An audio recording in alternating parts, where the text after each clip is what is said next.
Well, MOGAD is a relatively recent entry into our demyelinating disease group, but it's been around a long time. It's just that we now can diagnose it more accurately. One of the things we're learning is in terms of treatment, it is not NMOSD, which we're more familiar with, although the first approach is really to repurpose a lot of NMOSD therapies to see if they'll work in MOGAD.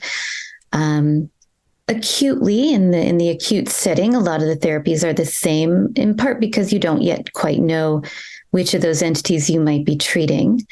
But in terms of maintenance and preventative therapy, we're learning quite a lot.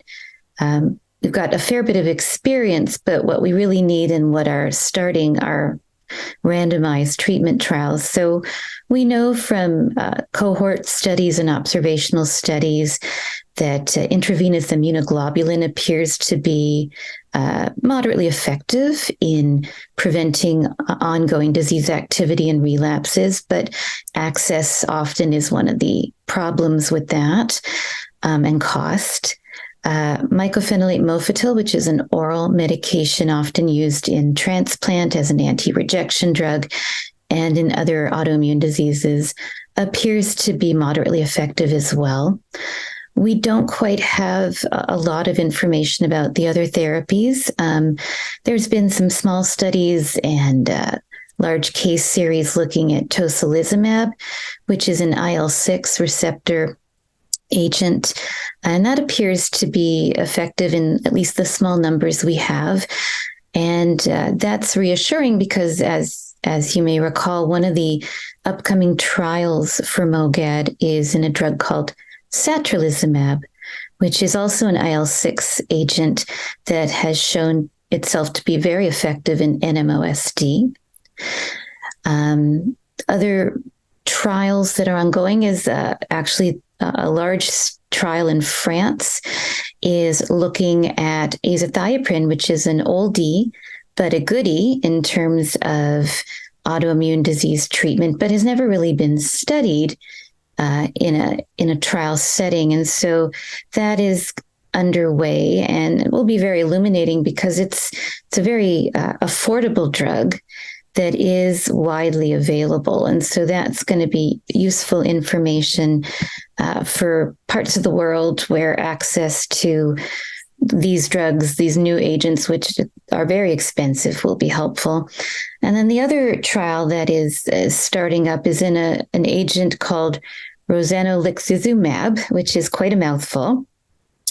And that's a human IgG4 anti-FC monoclonal antibody that's shown itself to be effective in myasthenia gravis and is going to be studied in MOGAD as well. So we know a fair bit from experience, although not as much as we do for NMOSD. And so these trials are going to be helpful because this population, we're realizing this is not a small group.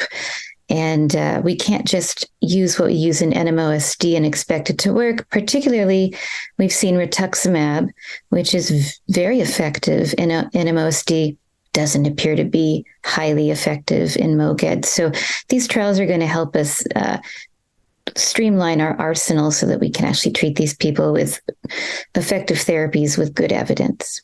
I think one of the things that's going to change is diagnostically with the new criteria, we're going to be better able to identify these patients, and that's going to be what we need to enroll the correct people in trials as well.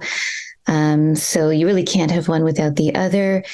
And as in NMOSD, I think targeted therapies and precision therapies going after what really appear to be the root immune causes of these diseases are going to give us better options and outcomes. And we're also learning that the antibody result itself may not be the most illuminating or informative aspect of following disease activity. And so we may end up with better biomarkers that can guide our hand as well.